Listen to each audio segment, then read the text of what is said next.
Hello and welcome to this lecture. Today we are going to discuss about the classification of opioid analgesics and antagonists. So let's discuss. So when we talk about classification, it classified in different types like on the basis of the receptors. It can be classified on the basis of their activities like intrinsic activities or efficacy, or it could be classified on the basis of their binding with the receptors or some miscellaneous classification. So when we talk about intrinsic activities, we need to understand that opioid drugs can be classified into as fully agonist or partially agonist or antagonist. So for example, morphine is a full agonist example that having action on mu receptor and having a major analgesic opioid receptor, and it affects, I already mentioned that it is effective for treatment of pain. And then again it can also be subdivided into its effect, and some of the drugs could be classified like on the degree of their efficacy, whether the effect is mild, moderate or strong. For example, morphine is a strong agonist, whereas codeine, dihydrocodeine or hydrocodone is not so effective. So we need more dose to achieve morphine effect. So the main thing, again I'm going to revise, we can classify on the basis of their intrinsic activity like agonist, partial agonist, full agonist or antagonist, as we discussed before in the introductory lecture about what is agonist, what is partial agonist and what is antagonist.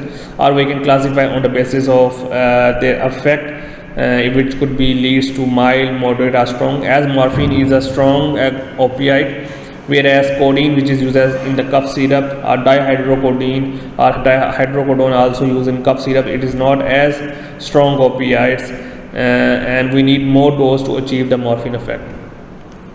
When we talk about effective with the binding through binding affinity, opioid also differ in binding. For example, morphine exhibit greater activity on mu receptors as compared to the codeine. So that we can classify the drug on the basis of their receptors or binding on the receptors with their binding. Like in this table 31.1, we can see that we have mu receptor, we have delta receptor, we have kappa receptors, and their functions will be different, and the affinity, like different affinity with like endogenous opiate peptides, affinity will be different. So the main receptor subclassification will be kappa receptor, mu receptor or delta receptors.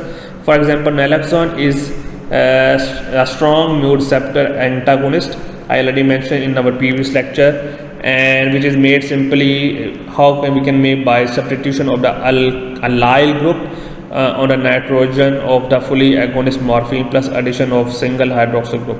So this is actually, when we talk about naloxone, we're talking about the chemical structure, that how can we make the strong antagonist. For example, for morphine, we know that it is a strong agonist.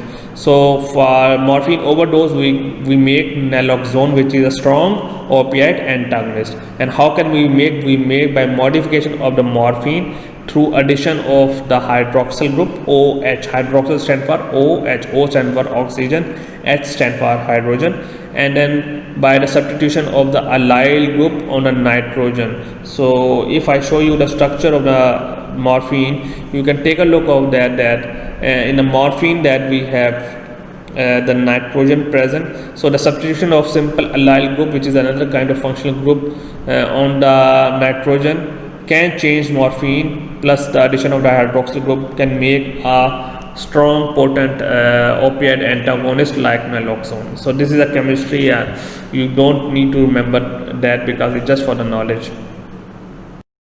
Then we have some mixed agonist antagonists like nalbuphine, which is a mixed agonist and antagonist property. It means that they are having both properties, capable of producing agonist or partial agonist effect at one opioid receptor, and antagonist can be on the other receptor. So that's very important, that these drugs, as I already mentioned, that they are different kind of receptor subtypes. So it could be agonist in one subtype, but could be antagonist as other subtype. So the problem is that these drugs are very unpredictable.